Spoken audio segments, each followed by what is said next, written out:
artinya ini bisa berkaitan dengan jaringan internasional seperti itu?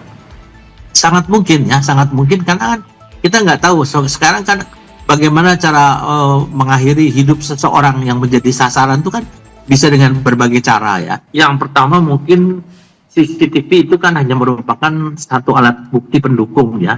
Tapi yang paling menentukan ini adalah dari hasil pemeriksaan forensik. Jadi di sini kedokteran forensik, Mbak, itu adalah bagaimana menentukan penyebab yang bersangkutan meninggal dan waktu yang bersangkutan almarhum itu meninggal. Kemudian yang kedua adalah jejak digital.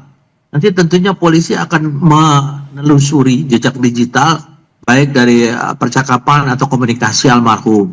Kemudian yang ketiga, kalau kita lihat di TKP kan, saya mendengar dari teman-teman penyidik bahwa tidak ditemukan sidik jari lain. Tapi itu kan baru informasi awal. Jadi akan sangat terlalu dini kalau kita mengatakan penyebab kematian.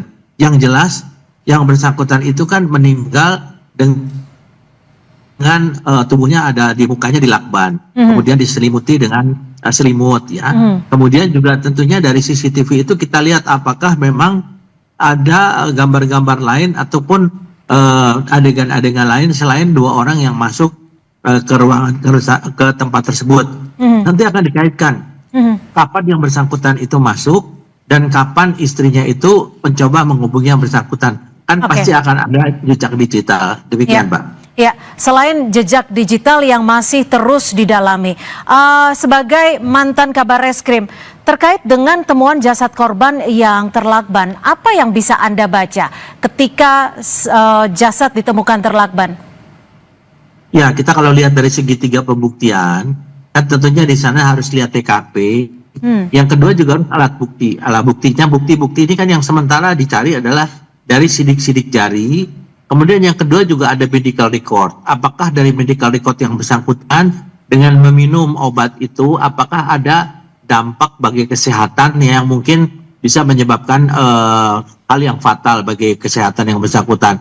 Ini tentunya masih didalami terus, Mbak. Dan menurut saya juga sudah bicara dengan beberapa teman ya, yang memang sudah ahli. Sekarang sudah dilibatkan beberapa penyidik yang memang senior yang menangani permasalahan ini, dan Barreskrim pun sudah sekarang melakukan supervisi dengan memperbantukan beberapa penyidik senior. Karena ini kan merupakan sesuatu yang mungkin ada berbagai kemungkinan. Saya kan pernah bertugas sebagai duta besar ya, Pak ya. Betul. Itu yang saat ini yang paling rawan adalah memang orang-orang yang memiliki latar belakang kedinasan di bidang TPPO atau tidak pidana perdagangan orang ya. Itu kan sering sekali di beberapa negara itu warga negara kita menjadi korban TPPO.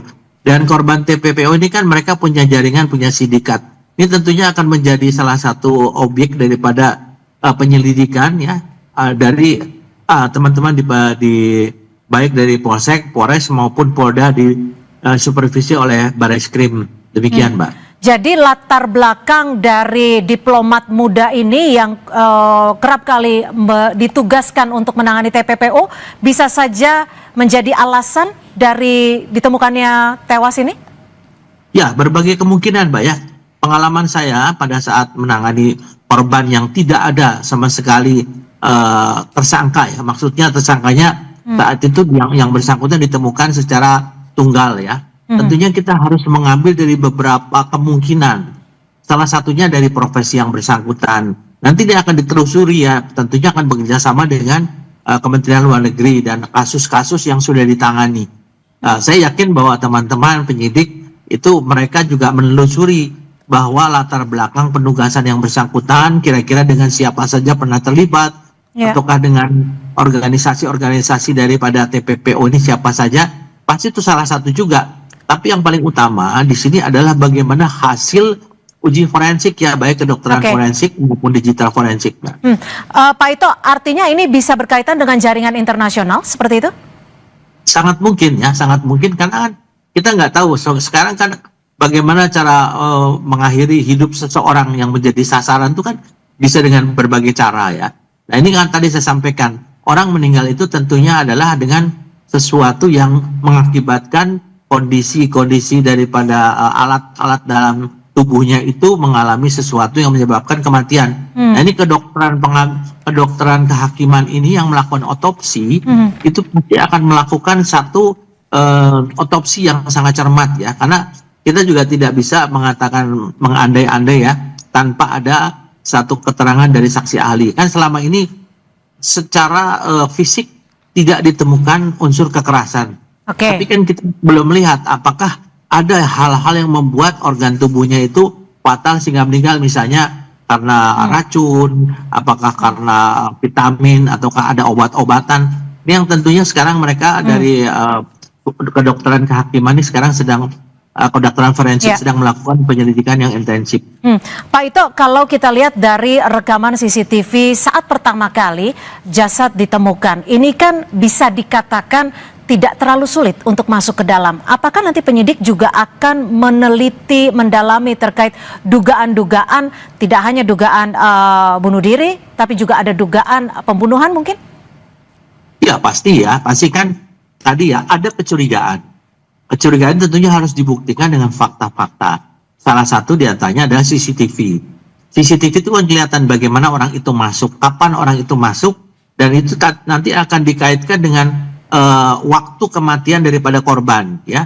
Kalau misalnya orang masuk ya, kemudian waktu kematian korban sesudah waktu yang dimana orang itu masuk, kan bisa disimpulkan bahwa korban itu masih hidup pada saat orang itu masuk ya. Nah, ini akan menjadi objek daripada penyelidikan daripada penyidik. Jadi antara waktu kematian dengan waktu dua orang ini masuk, kemudian dengan waktu istrinya menghubungi, kepada siapa menghubungi, kemudian orang yang dihubungi ini melakukan apa, tentunya ini akan ditelusuri terus, Mbak, sehingga kita bisa lihat daripada waktu kematian dan CCTV itu salah satu juga jam berapa itu memasuki tempat tersebut, kenapa mereka memasuki, apakah memang ada komunikasi antara istri dengan mereka. Nah, ini yang akan menjadi objek penyelidikan daripada penyidik, menurut saya demikian.